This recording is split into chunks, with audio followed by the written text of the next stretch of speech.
కోట శంకర్ గారు ఖాళీగా ఉన్న సమయాల్లో ఏదైనా ఏ సినిమాని ఎక్కువగా చూస్తారు? ఇది చూడాలి, చూడాలి అంటే ఎక్కువ టైం ఏ సినిమాకైనా స్పెండ్ చేశారు? ఈ సినిమా చూడాలని ఎక్కువ సార్లు చూసిన సినిమాలు ఏమైనా ఉన్నాయా? నేనంతా పాతేనమ్మా అసలు. నేను కానీ చెప్తే ఆశ్చర్యపోతాను. థియేటర్కి వెళ్ళి సినిమా చూసి ఎన్ని రోజులు, 5 సంవత్సరాలు అయింది. సార్. అట్టాని ఇదేదో చెత్తని కాదు, ఏమిటో మనస్కరించదు. బ్లాక్ అండ్ వైట్ సినిమా మాత్రం తప్పకుండా చూస్తాను. అప్పుడు ఆ రోజుల్లో కొన్ని ఇన్స్పిరేషన్ ఉండేవి. పెద్ద పెద్ద రమణారెడ్డి గారు, సిఎస్ఆర్ గారు వాళ్ళు వేసే సినిమాలు ఎంతెంత కష్టపడతారు. డైలాగు డెక్షన్ ఒకేసారి చెప్పేసి డైలాగ్ మొత్తం ఇప్పుడు చెప్పడం కూడా ఒకేసారి చెప్పినా ఏదో అప్పచెప్పినట్టు ఉండదు కదా. ఎక్కడ గట్టిగా మాట్లాడాలి, ఎక్కడ అరవాలి, ఎక్కడ ఆడవాలి, అనవసరంగా ఎక్కడ మాట్లాడకూడదు. పైగా ఏంటి వాళ్ళు అప్పుడు ఆ గిలుము ప్రాబ్లంలో ఒకసారి యాక్ట్ చేస్తే అది టేకే, మళ్ళీ రీటేక్లు వేస్ట్. అంత అంత స్టామినా ఉంటే కానీ నిలబడేవాళ్ళు కాదు. నేను ఎక్కువ పాత సినిమాలు ఎక్కువ ఇష్టం నాకు. ఏ సినిమా ఎక్కువ సార్లు చూసారు? నేను ఎక్కువ సార్లు దొంగరావుడి సినిమా చూశానండి. అంటే కేవీ రెడ్డి గారి పెళ్లినాటి ప్రమాణాలు. నాకు బాగా మనసుకు నచ్చారు పాత ఆర్టిస్ట్ సిఎస్ఆర్ గారు. ఆయన ఎప్పుడు చూడలేదు మహానుభావుడు. నేను ఆయన సినిమా ఒక్కటి కూడా వదలను, అన్నీ చూస్తాను. ఏమిటో ఆయన అంటే నాకు ఇన్స్పిరేషన్. ఇవాళ జనరేషన్ సిఎస్ఆర్ గారు చాలా మంది తెలియకపోవచ్చు కూడా. సార్, మీరు సినిమా ఇండస్ట్రీలో ఉన్నారు, మీ పిల్లలు సినిమాల్లోకి రావాలని వస్తానని అడిగారు ఎప్పుడైనా మిమ్మల్ని? అసలు వాళ్ళకి ఇంట్రెస్ట్ లేదు. అంటే సంగీతం, మా పిల్లలకి సంగీతం ఇంట్రెస్ట్. ఏంటంటే నాకున్న ఇంట్రెస్ట్కి మా అబ్బాయి పేరు నటరాజ్ అని పెట్టుకున్నాం. యాక్టర్ చేద్దాం, డాక్టర్ అయ్యాడంటారే, మా వాడు డాక్టర్. డాక్టర్ అయ్యారా? యాక్టర్ అని మీరు అనుకున్నారా ఎప్పుడైనా? పిల్లలు నా పిల్లల్ని పేరు మనం చెయ్యాలని కాదు, దేవుడు నటరాజు అంటే పేరు పెడితే కాస్త బాగా ఆర్టిస్ట్ అవుతాడేమో అని ఆలోచన. అది తప్ప అసలు వాళ్ళకి అలా పక్కకి అసలు లేదు. లాక్కొచ్చి అట్టగా ఉంటుందమ్మా. లాక్కొచ్చి మనం కూర్చోబెడితే జరిగే కాదు, వాళ్ళకి ఇంట్రెస్ట్ ఉండాలి. ఇప్పుడు మా పిల్లలు కూడా ఏంటంటే సంగీతం క్లాసికల్ నేర్చుకున్నారు కొన్నాళ్ళు. ఇక తర్వాత ఉద్యోగాలు, ఇక పెళ్ళిళ్ళు, పిల్లలు వచ్చినప్పటికి పోయింది. మరి పూర్వకాలం 4-5 పిల్లల కన్నా కూడా సంగీతం సాధన చేసేవాళ్ళు. అది వాళ్ళు కూర్చోబెట్టి పాడడం అంటే రాదు, అది ఇంట్రెస్ట్ ఉండాలి. అసలు ఆర్ట్ ఇదే, యాక్టింగ్ అనే కాదు, ఏదైనా ఆర్ట్ అనేటప్పటికి అది వస్తా వాళ్ళలో ఉండాలి. బలవంతంగా రుద్దాలంటే మనం ఏం చేయాలంటే 10 కోట్లు పెట్టి సినిమా తీసి ఏమైతే అట్ట చేయాలి. కోట శంకర్ గారు బ్యాంక్ జాబ్ చేస్తున్నారు, అదే టైంలో సినిమాలు, సీరియల్స్ ఇలా చేస్తున్నారు. ఫస్ట్ మీరు తీసుకున్న రెమ్యునేషన్ ఎంత? ఇచ్చారో లేదో కూడా అసలు గుర్తులేదా? అంటే నేను మొట్టమొదటి వెళ్ళటం కూడా అది ఆ సినిమాలో కూడా, నేను ఫస్ట్ సినిమాకే ఫ్లైట్లో వెళ్ళి యాక్ట్ చేయడానికి కాస్త ఏదో నాకు సెలెక్టివ్గా ఉండేవాడు కాబట్టి కాస్త మర్యాద బాగానే ఉండేది. ఏదో అసలు ఆ రోజులు తగినట్టుగా 10 రూపాయలు ఎక్కువ ఇచ్చారు కానీ అసలు అప్పుడు ఆ రోజులు డబ్బులు ఏమిటో ఎవరికి తెలుసమ్మా. ఏదో మనం కనపడాలని. నాగేశ్వరరావు రామారావు గారు ఎంత తీసుకున్నారు మనకు తెలిసేవాళ్ళు. అసలు ఏమిటో ఇప్పుడు చూసేవాళ్ళు 50 కోట్లు, 40 కోట్లు ఊరికి పేపర్ స్టేట్మెంట్స్ ఇప్పుడు హీరోయిన్ గారి. అసలు ఆ రోజుల్లో ఈ సంభాషణ లేదు. అంటే అట్టాను ఊరికే చేసేవాళ్ళని కాదు, ఏదో ప్రొడ్యూసర్ గౌరవంగా ఉండేది. ఇప్పుడు ఎంత తీసుకుంటున్నారు ఏంటో, ఇదివరకు ఏముంది అసలు, ఎలా చేశాడు అనేది ఉండేది. అసలు ఆ మహానుభావులు ఏ సినిమాకి ఎంత ఇస్తున్నారు ఎవడో తెలుసు. సూత్రధారుల సినిమాకి మీకు అవకాశం ఎలా వచ్చింది? అది అప్పుడు నేను హరహర మహాదేవ్ అని స్టేజ్ ప్లే చేసేవాళ్ళం. ఏవిఎస్ అప్పటికి సినిమా యాక్టర్ అవ్వాల, మంచి మాకు స్నేహితుడు అతను విజయవాడలో. అతను ఏం చేశాడంటే ఒంగోలులో ఒక కల్చరల్ అసోసియేషన్ పెట్టాడు అతను. అప్పుడు అక్కడ ఒక పని చేస్తూ ఇనాగరేషన్ విశ్వనాథ్ గారిని పిలిచారు. పిలిస్తే మేమంతా హరహర మహాదేవ్ టీం ఆయన దగ్గరికి వెళ్ళి, సార్ మీ ప్రారంభోత్సవం తర్వాత మా నాటకం మీరు తప్పకుండా చూడాలి సార్ అంటే, హరహర మహాదేవ్ పేరుకి మరి ఏమనుకున్నారు చూశారు. 2 గంటలు ఆశాంతం చూశాడు నాటకం. చూసిన తర్వాత ఆయన గుర్తుపెట్టుకుని, అది సమ్మెలో ఏప్రిల్లో జరిగితే దీపావళి పండుగ రోజున సూత్రధార సినిమాకి ఆ క్యారెక్టర్ కోట శ్రీనివాసరావు శంకర్ అతను పెట్టండి. అసలు నా ప్రయత్నం అంటే లేదు, ఆయన మనం ఎక్కడికి వెళ్ళి సెట్ అడుగుతాం. ఆయనే గుర్తుపెట్టుకుని నాకు ఆ వేష పిలిపించి ఇచ్చారు. పండుగ రోజు చెప్పండి ఆయన ఆనందిస్తాడు కుర్రాడని చెప్పారు. తర్వాత కలవటం అది అట్ట వచ్చింది. అది అవకాశం ప్రయత్నంగా చేయలేదు, అది అనుకోకుండా కలిగింది. నా నాటకం అంటే నేను వెళ్ళి చెప్పుకుంటే నేను ఇంద్రుడిని చంద్రుడిని అంటే ఏమయ్యేదో తెలియక, మన పెర్ఫార్మెన్స్ చూస్తున్నారు కాబట్టి ఆయన దాంట్లో హీరో వేషం, దాంట్లో బాగా డైలాగ్ డెక్షన్ బాగుందని పెట్టారు. సార్, సినిమాల్లో రాణించాలి అంటే మనకి అదృష్టం ఉండాలంటారా, లేదంటే టాలెంట్ ఉండాలంటారా? అసలు అదేనా పేదైనా మన బ్రాండ్ నేమ్స్ వల్ల రావాలంటారా? అసలు ఎలా మనం సినిమా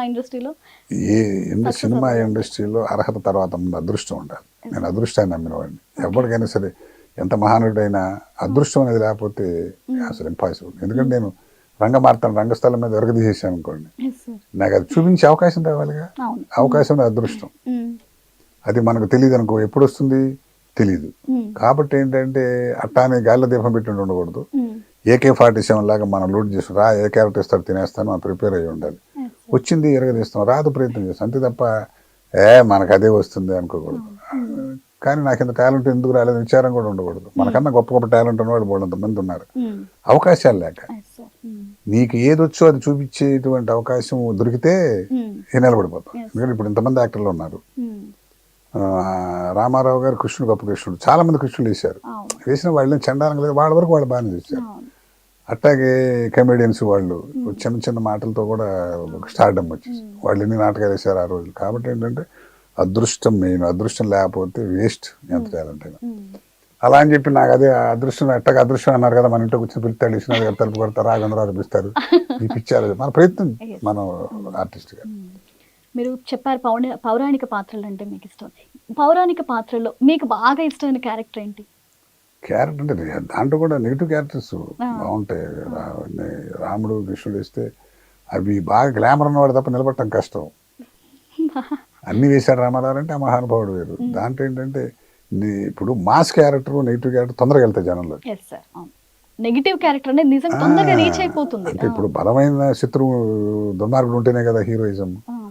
కాబట్టి దాంట్లో కూడా నిలబడి చేయాలి. నాకు న్యాచురల్గా ఏదైనా చేయగలం, కానీ పౌరాణిక పాత్ర అంటే నేను నటించక్కర్లేదు అన్నట్టుగా ఉంటుంది మనకు. అంటే విలన్ వేషం నెగిటివ్ నెగిటివ్ క్యారెక్టర్స్ అంటే శ్రమ లేకుండా వెళ్ళిపోతాయి. ఎందుకంటే మీకు అది ఇష్టము, అలాగే మీకు బాగా బిహేవ్ చేయటం అసలు పెర్ఫార్మెన్స్ అవకాశం. ఇప్పుడు హీరో తర్వాత వెళ్ళినాయి, మిగతా వాళ్ళందరూ క్యారెక్టర్స్ అంత తక్కువ ఉంటాయి.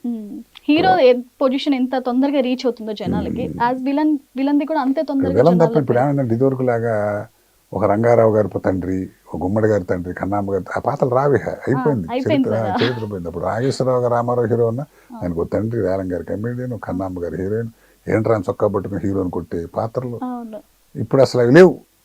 ఎంతసేపు ఏంటంటే హీరో మీద హీరోయిన్స్ మీద పౌరాణికం సినిమా అయినా హీరోయిన్స్ బొమ్మ ఉండాల్సిందే తప్ప. అంటే అది తప్ప రైట్ అని మనం చెప్పేసాయి, కానీ అట్లా మారిపోయింది ఆర్డర్ ఇవాళ. ఎందుకంటే ఇప్పుడు చూస్తున్నాం కదా, ఒక హీరో ఏదో విలన్ ని ఏదో పెట్టారా పెట్టలేదా అన్నట్టు అది క్యారెక్టర్ లాస్ట్ వచ్చేసరికి నార్మల్ గా ఎండ్ చేశాడు. ఇది వరకు సినిమాలు చూసుకుంటే ఒక విలన్ కి లాస్ట్ వరకు కూడా ఆయన విలనిజం అలాగే ఉండేది. ఇప్పుడు డైలాగ్ ఓరియంటెడ్ విలన్ పోయారు. ఇప్పుడు మంచి బాడీ షేప్ గడ్డం ఉండాలి, చూడంగానే లుక్ ఉంటే చాలు. అట్టని విలన్ అంత చేయట్లేదా అంటే ఇప్పుడు శ్రీనివాసరావు లాగా డైలాగ్ విలన్ తక్కువ, అంటే రంగారావు గారి లాగా ఒక డైలాగ్ విలన్, నాగభూషణ్ గారు వాళ్ళు వేశారంటే డైలాగులతో విలనే. ఇప్పుడు అసలు డైలాగులు చెప్పే పరిస్థితులు, ఎందుకంటే ఎక్కువ మంది అసలు భాష అనే వాళ్ళు కూడా చాలా మంది ఉంటున్నారు. అందుకని ఏంటంటే వాళ్ళు మనిషి లుక్ ఉంటే చాలు. అందుకని అట్లానే ఏంటంటే హీరో తర్వాత ఇమీడియట్ జనంలోకి వెళ్ళేది నెగిటివ్ క్యారెక్టర్. ఈ మధ్య తెలుగు ఇండస్ట్రీలో చూసుకుంటే ఎక్కువ ఇవే మనకి విషాదం, అంటే లైక్ ఆయన బాలసుబ్రహ్మణ్యం గారి దగ్గర నుంచి అయినా సిరివెన్నెల గారు, మొన్న చూస్తే విశ్వనాథ్ గారు, ఇలా ఎంతో మంది సార్ కమెడియన్స్ ఒక 5-6 పోవటం, మంచి పెద్ద వాళ్ళు మనం ఇన్స్పిరేషన్ గా తీసుకున్న మనుషులు పరిపూర్ణ ఆరోగ్యంగా ఉన్న టక్కున ఒక 4 నెలల్లో చేంజ్ వచ్చేసి పోవటం.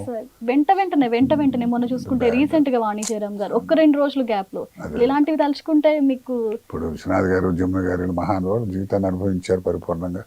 ఏదో వెళ్ళిపోవాలి కాబట్టి వెళ్ళిపోయారు, వాళ్ళ గురించి బాధ పోయారని ఉంటుంది. కానీ అంత మనం thank you so much sir, చాలా మంచి అనుభవాలు చెప్పారు మాకు మీ గురించి. Right, thank you so much. Thank you. నాకు కూడా ఈ హిట్ టీవీలో ద్వారా ప్రేక్షకులు కలిసిన అవకాశం కల్పించారు.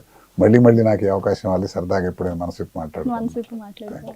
హిట్ టీవీ యాప్, ఇందులో short news, live news, entertainment shows, movies, digital magazines తో పాటు మీ జిల్లా వార్తలను కూడా ఫ్రీగా చూడొచ్చు.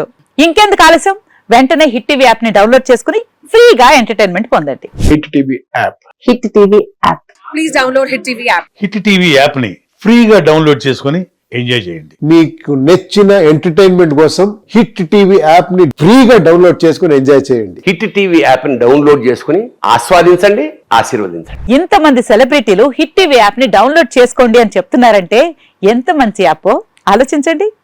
అమెరికా అమెరికా అమెరికా అమెరికాలో చదవాలనుకునే వాళ్ళకి విశ్వసనీయమైన పేరు మన శౌర్య consultancy. UK Law 1 Year Masters. UK Law 1 Year Masters. 2 years work permit up to 5 years visa. Contact Saurya Consultancy. Contact 89851 89851.